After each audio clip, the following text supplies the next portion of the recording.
It's the 21st of January 2025, and there's a Israeli rally here today. Plenty of mainstream media setting up, plenty of Australian flags. Doesn't even look like there's, I don't know who's running it. I just got the heads up that it was on, but it's all Australian flags. I can't even see any other flags at all. So yeah, we'll have a look. There's probably, I'd estimate around 70, 80 people maybe. Whoops, sorry about filming there. Yeah, so it's super windy, which is good for the flags, but not great for recording the video of the speeches. But this is on now, and then I'm going to head over to North Sydney station because the Palestinian Action Group are having a protest there against Donald Trump. So I'd say, yeah, they must have, you must be able to grab an Aussie flag if you so desire from somewhere. But that's this is the size of the crowd, and let's see how they go. I'll wait for the speeches.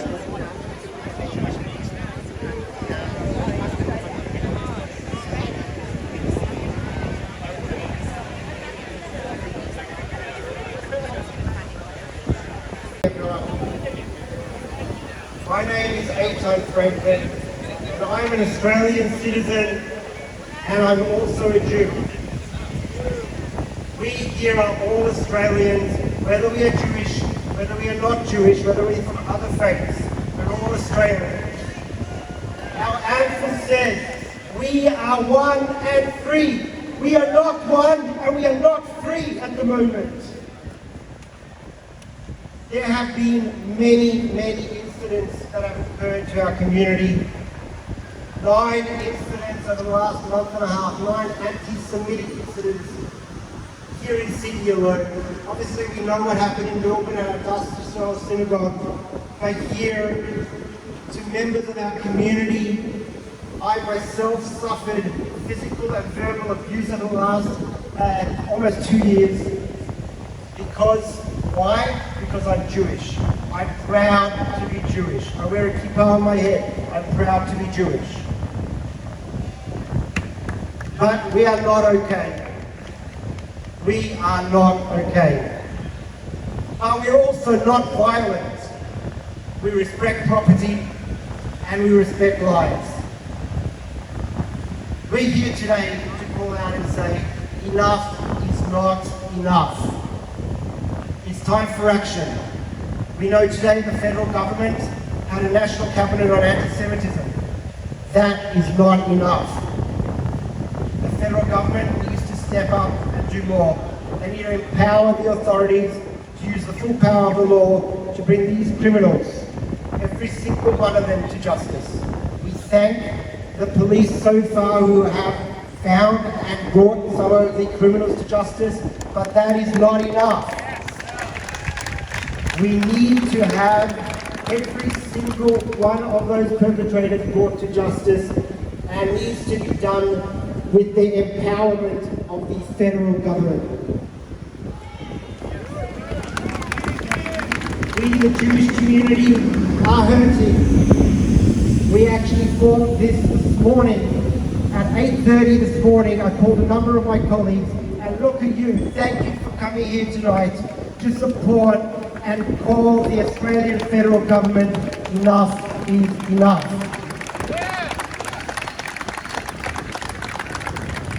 But what do we do as Jewish people and as people of the faith? We pray. We would like to ask God to provide the wisdom and insight to all the leaders and the educators, to ensure that anti-Semitism is corrected for once and for all.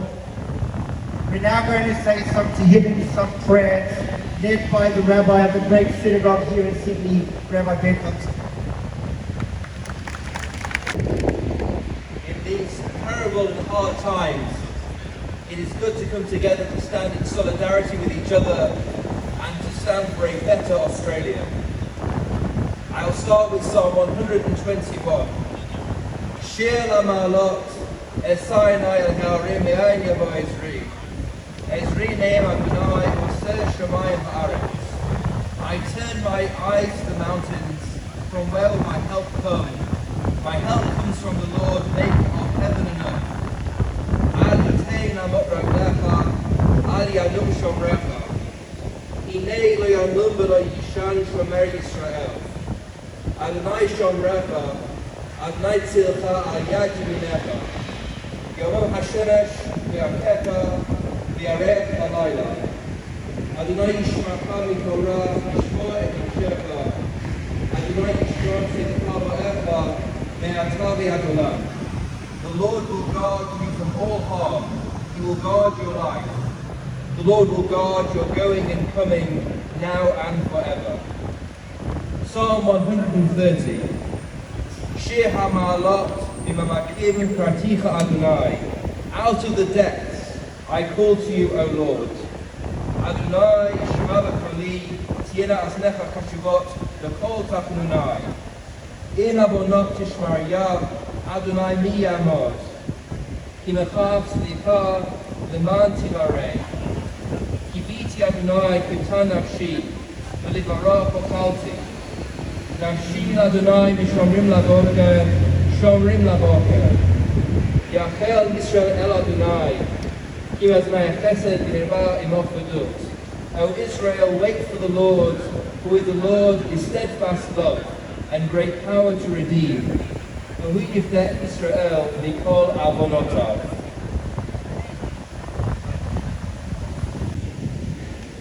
My name is Shoshana Eisner. I too am Australian Jew, a proud Australian Jew.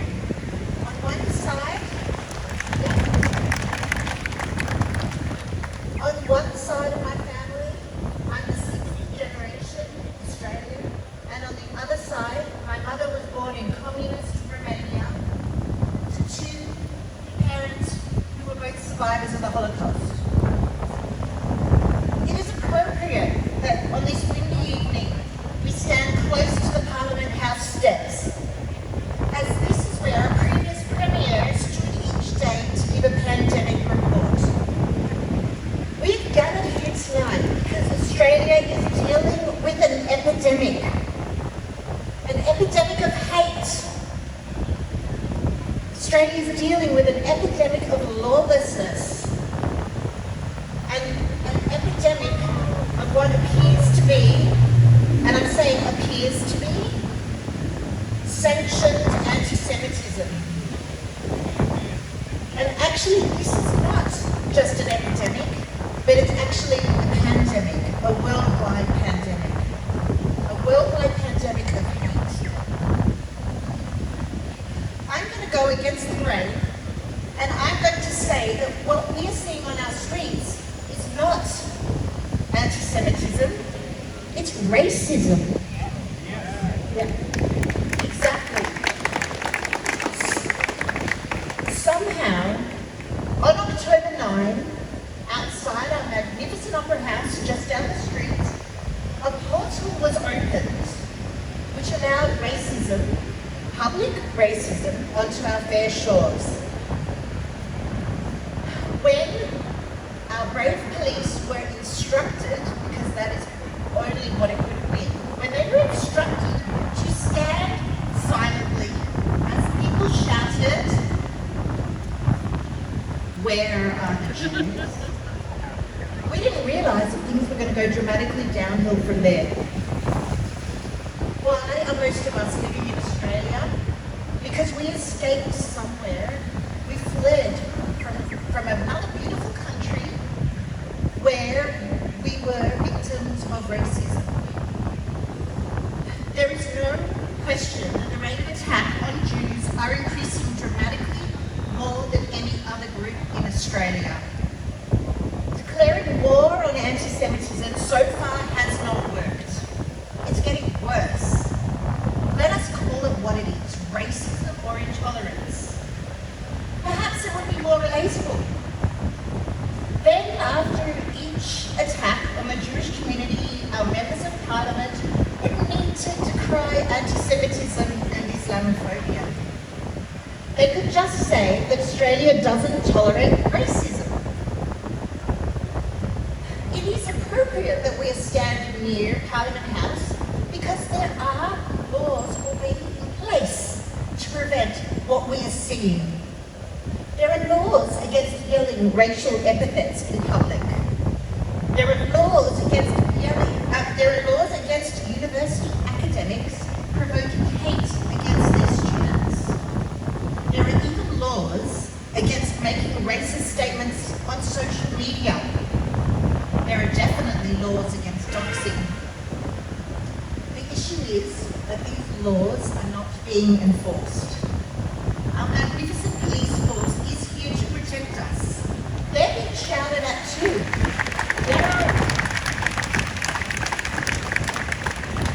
In fact, I just spoke to someone who said they were talking to a policeman and she could still smell the smoke on him. He mentioned that he'd been this morning to the scene of the fire in Maroubra. It is strange, but the police are clearly being given instructions as to how to handle these situations that we haven't really seen in Australia. Why is it that at demonstrations, at the pro-Palestinian demonstrations, the Jews are being told that their presence is inciting violence? Simply by looking too Jewish or wearing a Jewish symbol? Why was public comedian John Safran apprehended by police on the Opera House steps on October 9? Not because he was shouting, he wasn't saying a thing. He was not breaking the law, he was a Jew. Why was Mark Spiro detained next to Town Hall a few days later? He went to open up an Israeli flag. He was a Jew. Why was I escorted off the Opera House premises? I had a tiny 3 centimetre Israeli flag sticker on that I'd forgotten. This Saturday, just down the road, at the regular weekly pro-Palestinian rally, as they flooded through our CBD, yelling, there is footage of a woman booing. And then she's suddenly surrounded by police and asked to stop. I don't understand. But it's not. So it's enough that this racism is intolerable and it's un-Australian. But the criminals are also watching what's going on. In the last few weeks, a house in Melbourne was firebombed and a woman was killed. A student teen a few weeks ago firebombed a stolen car in East St Kilda. These firebombings were not racially motivated, but there is no question this is a trend. The criminals and the stupid are watching what happens on our streets. Returning to the pandemic theme, what emboldens the perpetrators is a feeling that if you wear a mask, you can do it, you can say it, you're pretty much untouchable. To cite a very extreme example, many states in the US had banned mask wearing before the COVID pandemic, and that it was a direct result of the Ku Klux Klan. Because when those people put on those big tall head coverings, they felt like they could do anything, and they did. So it's not that we don't have laws to protect us. It's that for some reason they're not being enacted. And we're here begging for help, begging for protection. Once again, as Jews, I'm 52, but I've endlessly heard from my grandmother and her friends about what the sound of a house being firebombed sounds like. I may not have heard it myself, but I grew up learning about what the sound of crystal night, as windows shatter, as cars get, everyone says, as the cars explode under fire. Something has to be done. Something just has to be done.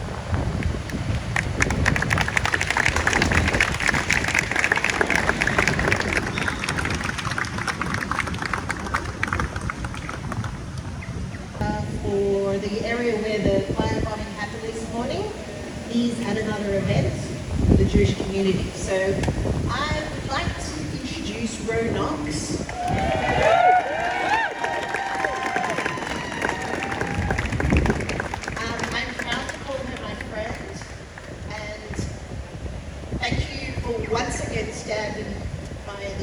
community. Thank you.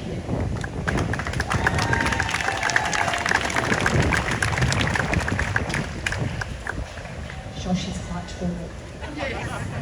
I'd like to thank you all so much for coming out tonight, because I know it's really scary at the moment to stand up. Because at the moment we're standing up against people who think it's completely acceptable to fire a childcare centre. We're standing up tonight against people who think it's fine to come into our beautiful, peaceful neighbourhoods, pour accelerant on a road and then light it. We're standing up tonight against people who come into our neighbourhoods and bomb our cars. We're standing up tonight against people who write violent graffiti on our homes and our buildings. And what I'd like to say today is this is not an issue just for the Jewish population. This is un-Australian. This is completely un-Australian. And the opposition has been calling on Anthony Albanese for over a year to convene a national cabinet. Thankfully, you finally did that today. But I think we must ask the question, why did it take so long? It is a sacred duty of elected officials, of our parliamentarians, to provide safe harbour for all our community. And I think we have to ask the question, why has Labor, why have the Teals, and why most certainly have the Greens not provided a safe environment for all Australians? And we must take action.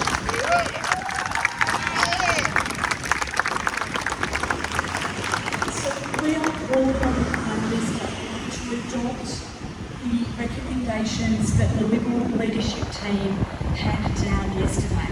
We're calling on the Prime Minister to think about being proactive in the educational space so we can rebuild this incredible country that we have. That we can make it unacceptable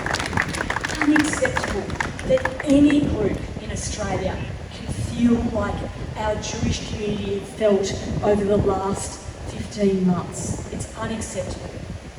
And so tonight I want to thank you all so much for coming. We need all our silent Australians who are with this group here tonight. We need you also to come out and support us. We need you to come out and support us. Because this is about the Australia that we all love. This is about the Australia that we all want to protect. And this is about the Australia that we all want our children and our grandchildren to inherit. So please, thank you again for such a peaceful and beautiful rally tonight. Thank you.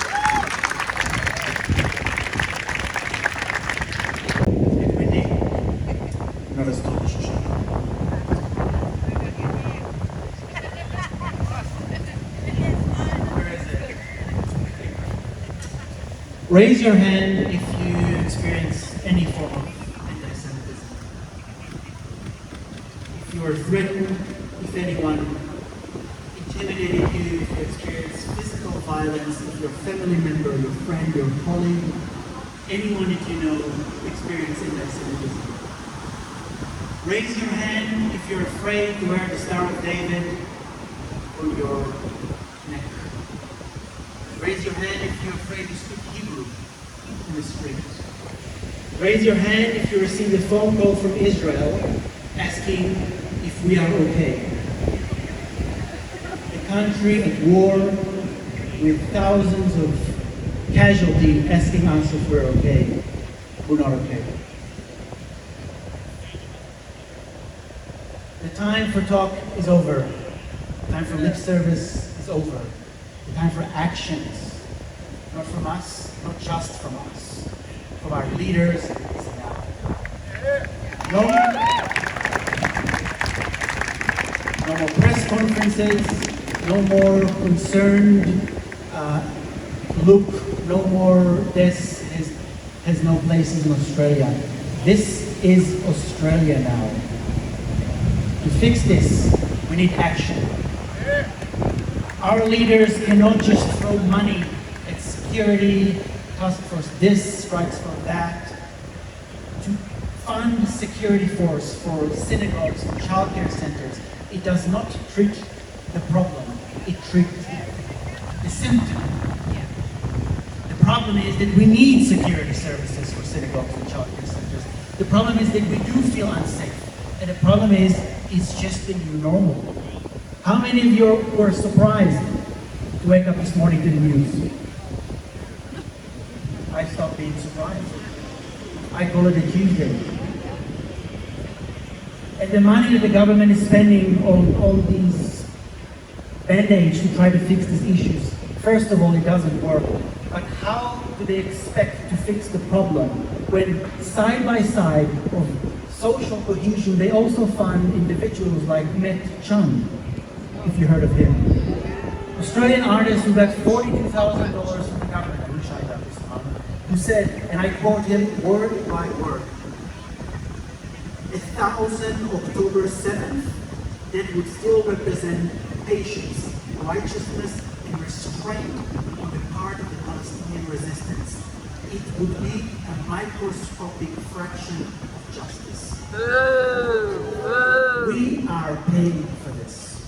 I asked the government, what are you going to do? Renda Abdel Fattah wished for this year to be the end of Israel. Received a good amount of money from our government, our leaders.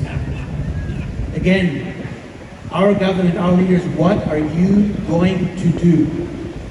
It's not about security, it's not about extra guards and police force. You need to stop funding hate and expect it to go away. In the name of social cohesion, I ask you here, do you feel our society is cohesive? Did you wake up this morning and thought we are so together, our multicultural society, we're so cohesive, we love each other? How did this money help? It doesn't. You need to uphold the law. The same money to go to Skid Row Radio, who fired someone because they don't stand with Hamas. Same taxpayer money who funds the ABC. When Nasrallah died, the leader of Hezbollah, they called him an influential political leader. We pay for this, and I asked the government, what are you going to do? And what are we going to do? Personally, I've reported so many incidents to the police. Individual who designed a beautiful shirt to bash Zionists. If that's not incitement of violence, I don't know what it is. She's still out there. One of her accomplishments posted today about the glorious victory of Knox and how the resistance should be glorified. Why is she still out there? She has clearly broken the law. The law exists. And if it doesn't, if the law only covers the Hezbollah logo, but not the face of Nasrallah, multiple avenues that also receive grants money, change the law. I told the government, if the law is not good enough, go ahead and say, we need to do something about it. We are going to change the law to cover not only terrorist symbols, but actually the face of the terrorists themselves. So, but you should think. And then, when the politicians try to do something, Senate inquiry into the antisemitism in our universities, where is our leadership? Give me one good reason why they did not support it. The individual who did not support the Senate inquiry into anti-Semitism then went over there to Israel to try to repair our broken relationships. Too late. And today, what we found out, another act of genius from our government, they decided to send Senate lines to Auschwitz to stand together with the Jewish people 80 years after the Holocaust, after she has criticized Israel over and over again for the crime of apartheid, and she asked the international community to do something about it. Well, some people in Australia are doing something about it, and they are creating fires and torching our synagogues and childcare centers and our homes. That is the outcome of your rhetoric. And when the government and our leaders are ignoring the small incidents of public display of terrorist symbols, when they're ignoring the small incidents of calling Palestine to be Arab, when they are ignoring the small incidents of calling from the river to the sea or intifada, or they don't even try to look into our leaders' social media, when they're ignoring all of that, each and every single one of those incidents goes unattended. That is a leaking tap. And when you ignore all these leaking taps, you get a flood. And I'm asking once again, what are you going to do about it? We are waiting.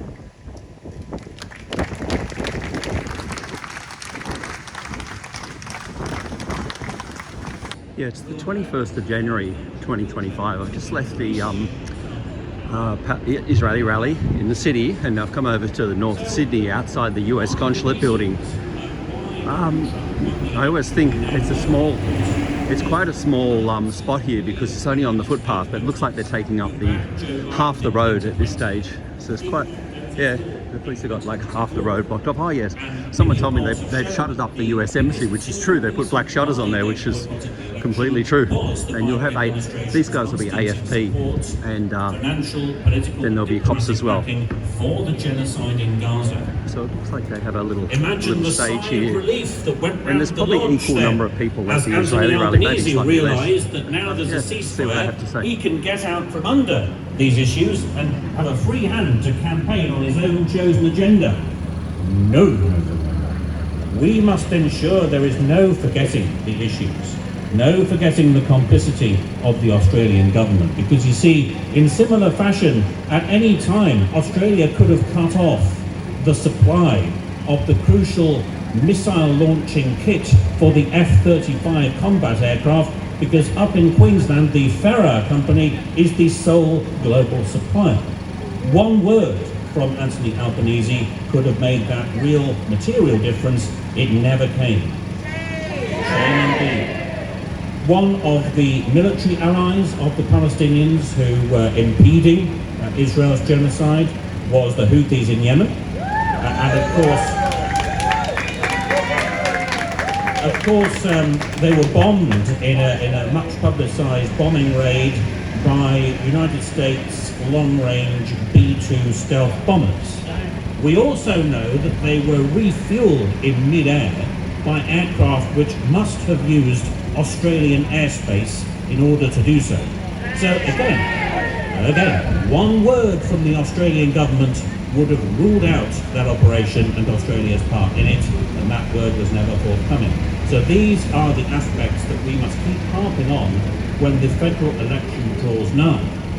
Now, because I'm sure my remarks will be scrutinised in the Dean's office at the University of Sydney, of course I couldn't possibly counsel anybody to boycott the election here, because that would be against electoral law. Suffice it to say that there are electorates, we all know which electorates these are, where there is a viable left alternative to Labour, the Greens, who have had a very distinguished record on these issues. Shout out to the Greens. And in other electorates, yeah, I'm feeling it, I'm channeling it, I can foresee there's going to be a sharp uptick in informal ballots. That'll be Anthony Albanese's political epitaph. He was complicit in the genocide and he was kicked out in the ballots. So let's broaden this a bit. What can we expect from the Trump administration? Well, of course, support for Israel as a settler colonial apartheid regime has been an issue of bipartisan consensus in Washington for generations.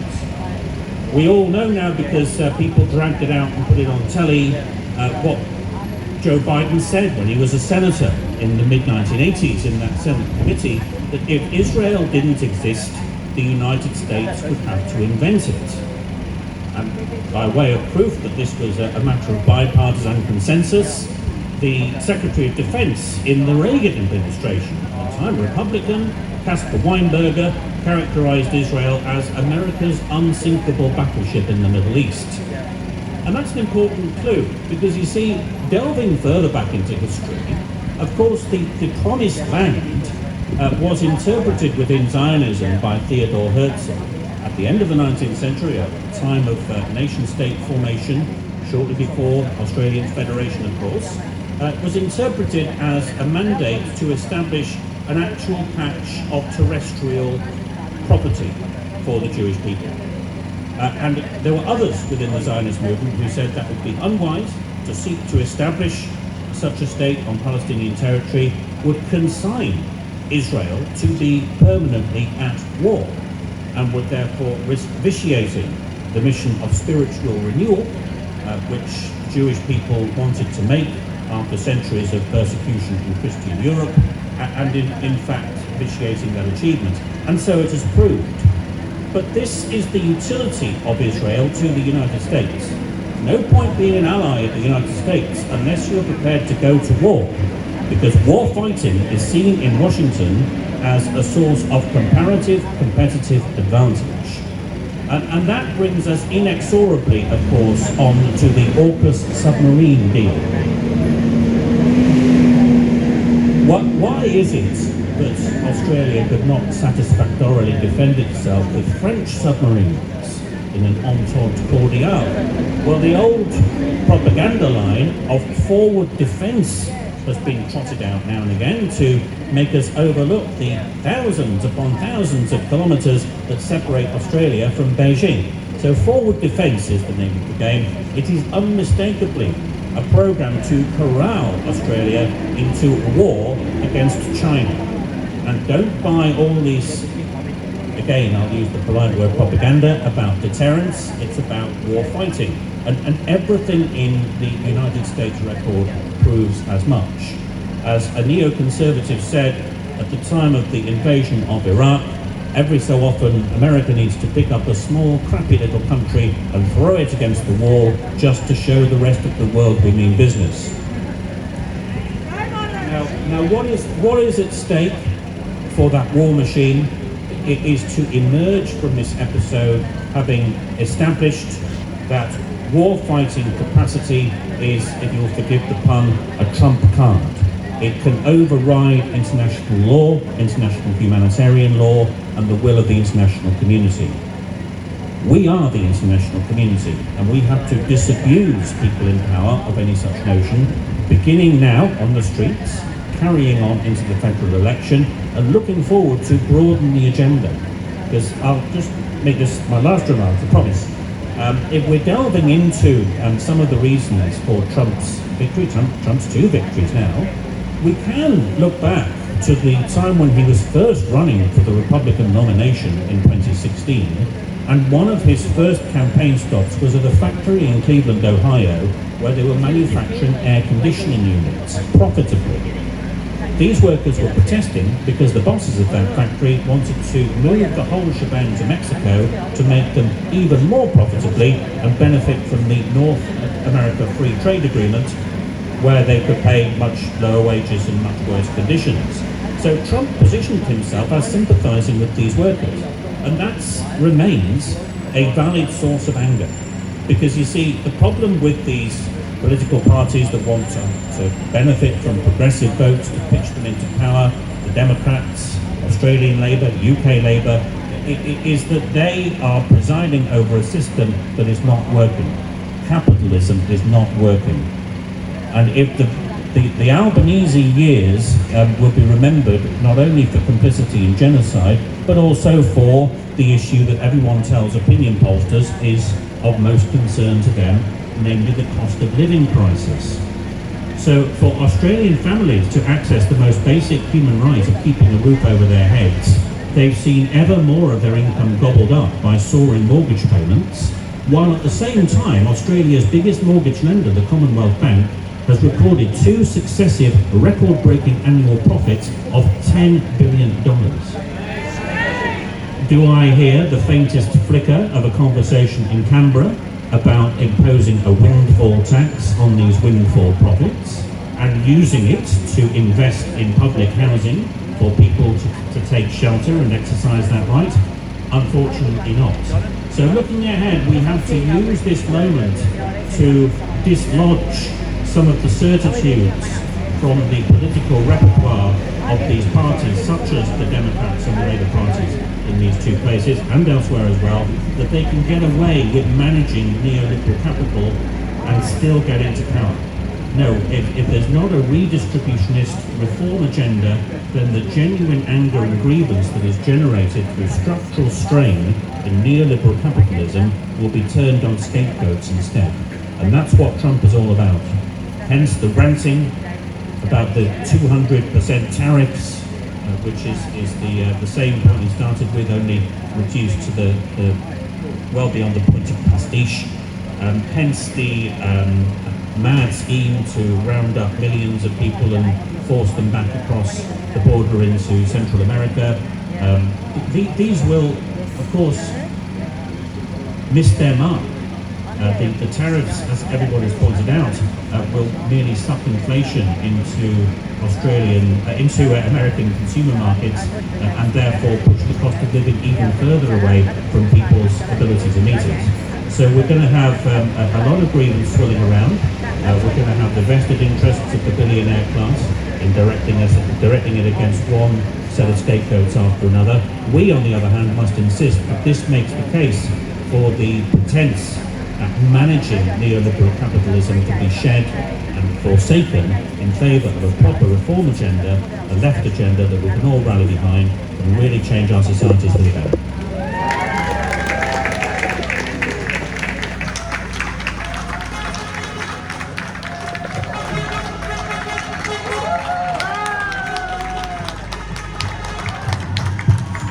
Thanks so much for that, Jay. Your hands are red. 60,000 people dead. Albanese, your hands are red. 60,000 people dead. Donald Trump, your hands are red. 60,000 people dead. Donald Trump, your hands are red. 60,000 people dead. Penny Wong, your hands are red. 60,000 people dead. Penny Wong, your hands are red. 60,000 people dead. Occupation is a crime. Free, free, free Palestine. Occupation is a crime. Free, free, free Palestine. Free, free, free Palestine. Free, free, free Palestine. Free, free, free Palestine. Free, free, free Palestine. Free, free, free Palestine. Free, free, free Palestine. Free, free, free Palestine. This chant goes out to Trump and all the far-right bigots. We will fight. We will win. We will fight. We will win. Put the bigots in the bin. Put the bigots in the bin. We will fight. We will win. We will fight. We will win. Put the bigots in the bin. Put the bigots in the bin. We will fight. We will win. We will fight. We will win. Put the bigots in the bin. Put the bigots in the bin. We will fight. We will win. We will fight. We will win. Put the bigots in the bin. Put the bigots in the bin. We will fight. We will win. We will fight. We will win. Put the bigots in the bin. Put the bigots in the bin. Thanks for your speech.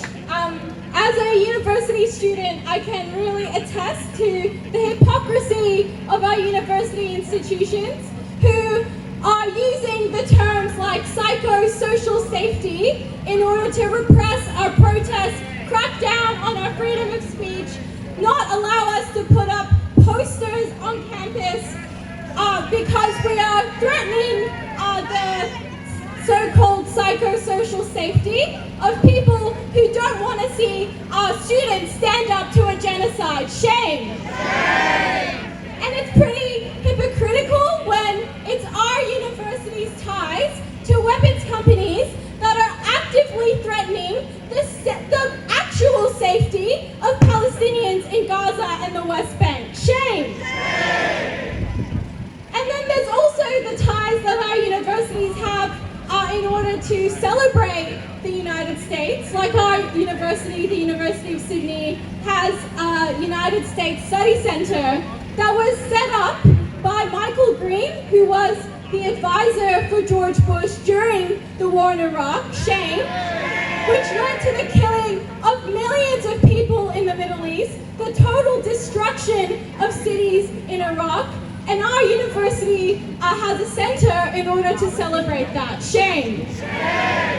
So we really have to keep fighting to cut all the ties that exist between our institutions and our government with the genocidal state of Israel. And we have to keep fighting in order to end not only Israeli aggression forever, but also the aggression of the biggest terrorist state in the world, which is the United States.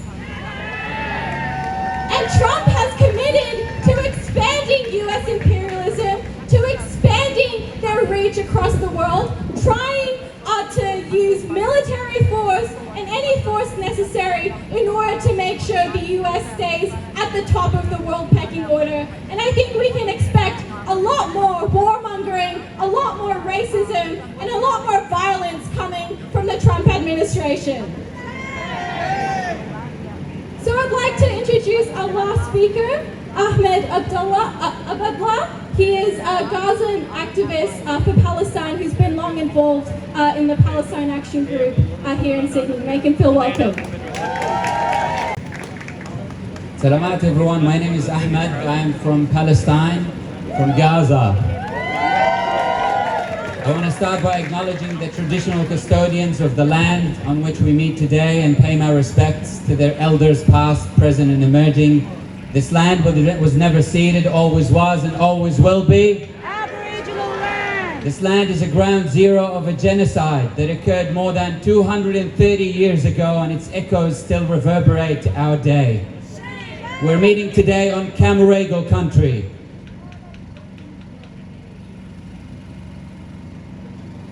We stand today in front of an outpost of an empire that has built and continues to build its entire history and legacy on exploitation, oppression, criminality, and the genocide of indigenous populations. An outpost of an imperial power that desecrates the sanctity of this sacred Aboriginal land.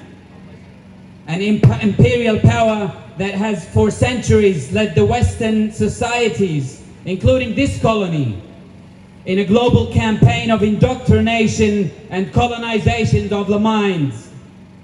An imperial power that ever since its inception has always thrived on nothing but exporting war and destruction to the world in the name of spreading democracy and freedom. All along hiding behind the veil of democracy, liberty, freedom of speech, and all that proverbial garbage that comes with it. And we saw that firsthand in Gaza over the past 15 months. As the genocide intensified, the American administration gave us nothing but empty, robotic statements. The likes of Israel has the right to defend itself, while absurdly saying civilian populations in Gaza must be protected. The genocide in Gaza is not only committed by the Zionist, barbaric, fascist, Zionist settler colonial regime. It could have never been sustained without the American empire, which includes minions of so-called Western leaders, the likes of the Zionist puppet that live just around the corner from here. The dust of the genocide in Gaza has finally settled, though temporarily maybe. But we will never forgive, and we will never forget We will never forget the complicity of this shameful government and our shameful media. How they continue to repeat the same sentiment, that they share the same values with the Zionist state of apartheid. I actually agree on that. They indeed share many values. Values of racism, supremacy, barbarism, and inhumanity. The ceasefire in Gaza is not only a blow to the Zionist regime, but also to the imperial powers in the entire global north, including the so-called leadership of this shameless government that continues to pay lip service to its puppet masters of the Zionists under the supervision of the American fascist empire. Gaza stood and still stands alone against the entire hypocrite world. The ceasefire in Gaza is indeed a victory. It is a victory of the neck over the sword. It's a victory of the blood over fire. Despite the immense sacrifices, despite the loss and trauma, Gaza still stands.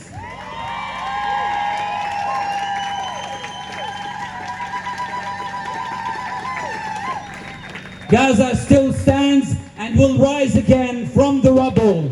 Palestine still stands.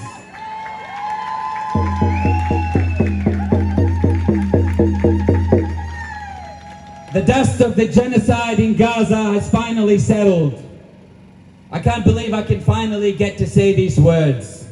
Now we can breathe again. Now they can breathe again. And our message to those who survived the genocide in Gaza is that of, we are sorry. We hope that you can forgive us. We are sorry we could not stop it earlier. We are sorry we did not do enough. We are sorry we couldn't save you, Hind Rajab. We're sorry we couldn't save you, Reem, the soul of my soul. We are sorry we didn't know who you were 15 months ago. We are sorry for our ignorance.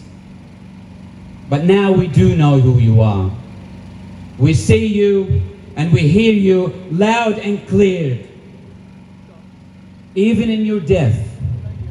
Not only you taught us how magnificent and miraculous you are, but you also taught us how small and insignificant we are. But we promise you that we'll never forgive you. We'll never forget you. We will continue to fight for you.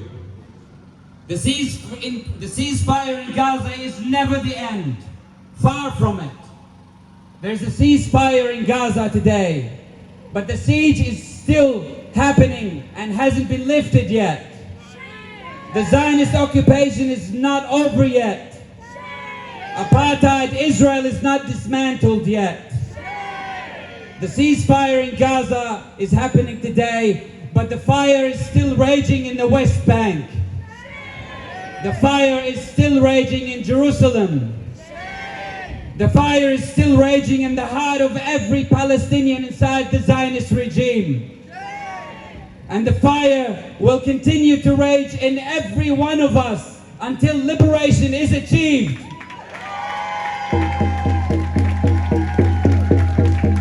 Until apartheid is no more.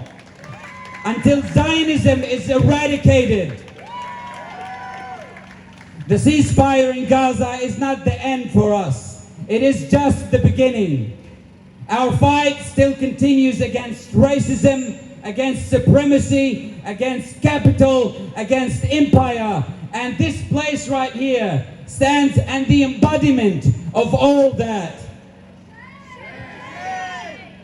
And as long as there's such a system of oppression that persists, our resistance will persist. Al-Aqsa flood that started on October the 7th might have receded now, but it was only a phase in our long fight against the Zionist settler colonial regime and its imperial backers. But the flood of awareness raising, education and campaigning for the Palestinian struggle for justice and liberation in Palestine must continue to rage as long as the Zionist apartheid regime exists. The next phase of this fight has just begun, and it won't be an easy one. The Zionists are gearing up for fiercer propaganda campaigns, spending millions and millions of dollars, and we must be ready. We will, yes. We must continue to draw inspiration from those beautiful souls that we've lost throughout the past 471 days. We must not veer our eyes from the hearts and our hearts away from their beautiful words and beautiful smiles that we've gotten used to before they left us. But they haven't left us. They are still with us, guiding our fight for Palestine and for humanity.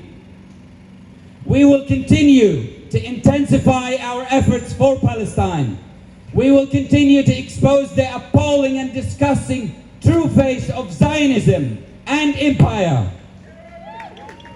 We will continue to boycott. We will continue to boycott HP. We will continue to boycott Caltex. We will continue to boycott Starbucks. We will continue to picket at weapons manufacturers on this colony that helped decimate Gaza. We will continue to boycott all those corporates and companies that have Palestinian bloods on their hands. We will continue to rally and flood the streets for Palestine and demand until our demands are met. And all those politicians who aided and abetted the genocide, we will hold you accountable and justice will be served. And if this Zionist puppet of a government is replaced later in this year with a more Zionist and fascist one, guess what? We will be inspired to fight even more fiercely. Because after what happened in Gaza, nothing is going to be the same again. Nothing will be again the same again. Mark my words. There's no going back to normal. And we will not stop until Palestine is free from the river to the sea. And our next flood of hours will be even mightier.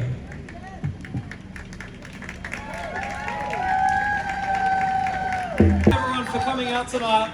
On that note, so the struggle continues, obviously.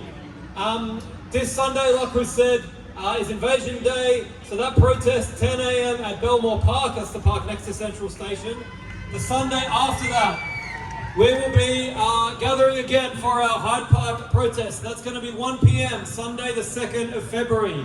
That's important because we have to keep, as we've said, we have to keep mobilized as a movement. There's still a lot of unknowns. Even bloody Trump today said that he doesn't have much hope that the ceasefire agreement will hold. This is the guy who got the ceasefire deal done, kind of. He himself is saying he doesn't expect it to hold. And we've already obviously made the point that we do not trust the genocidal regime in Israel as far as we can throw them.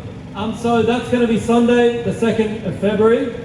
Now we'll have to see after that exactly what our timetable of protest will look like. We'll make announcements closer to that date. It obviously depends on what happens and so on. But definitely we will continue to protest in the coming period. Definitely we can say now for sure we'll be planning to hold a major demonstration to coincide with the end of the first phase of the ceasefire. So that will be, I believe it's Sunday the 2nd of March. We can put that one in our calendars now.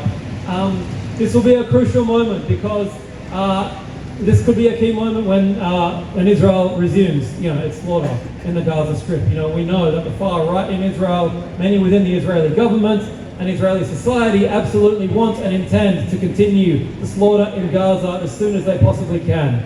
So we need to keep, as I said, mobilized. We need to keep whatever pressure we can mobilize to bear on our political leaders and on Israel to demand that they continue to abide by the ceasefire and that we allow the Palestinian people of Gaza as much peace as is possible while Israel still exists alongside them as a genocidal regime. So that'll be crucial. So Sunday, the 2nd of February, be there, and then at least Sunday, the 2nd of March, and we'll see in between. Free, free, free Palestine! Free, free, free Palestine! Free, free, free Palestine! Free, free, free Palestine! Down, down with occupation!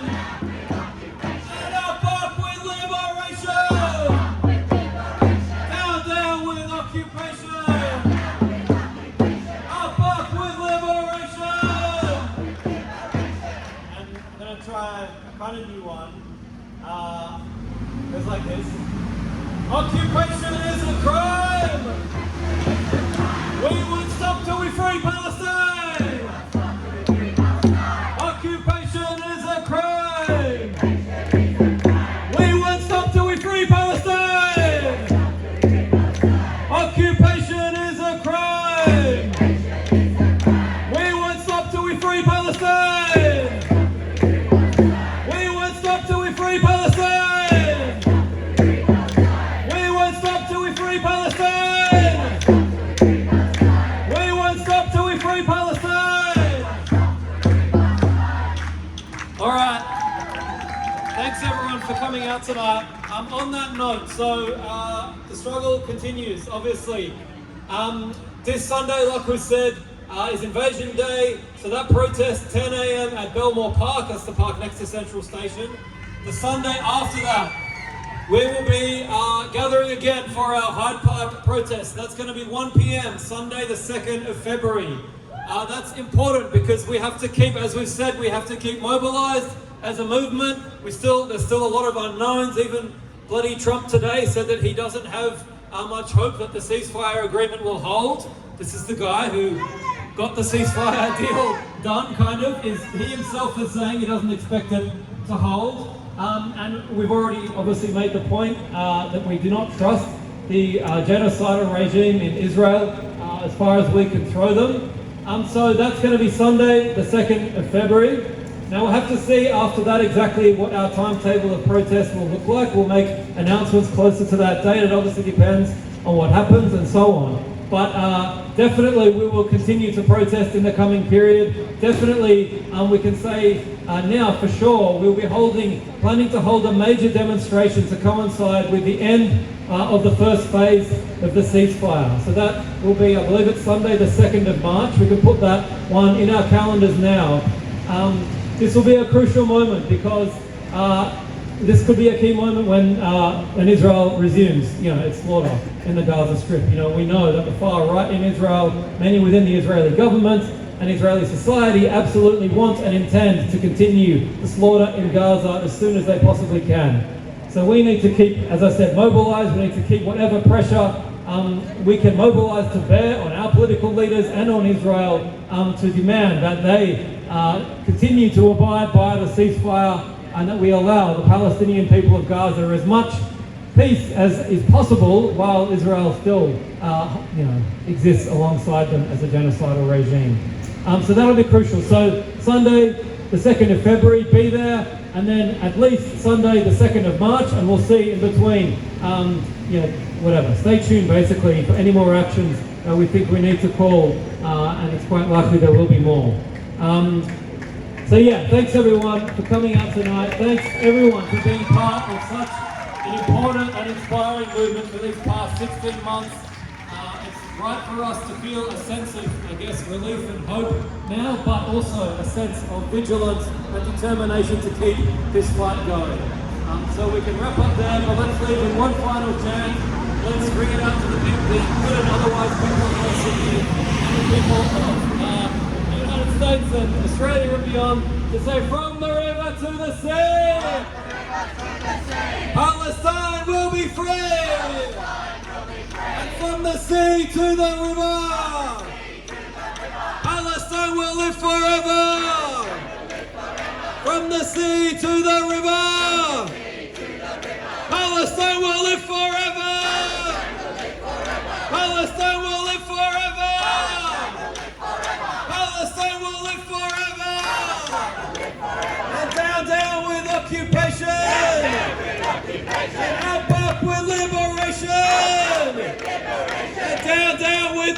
Trump! And up with liberation! All right, thanks everyone.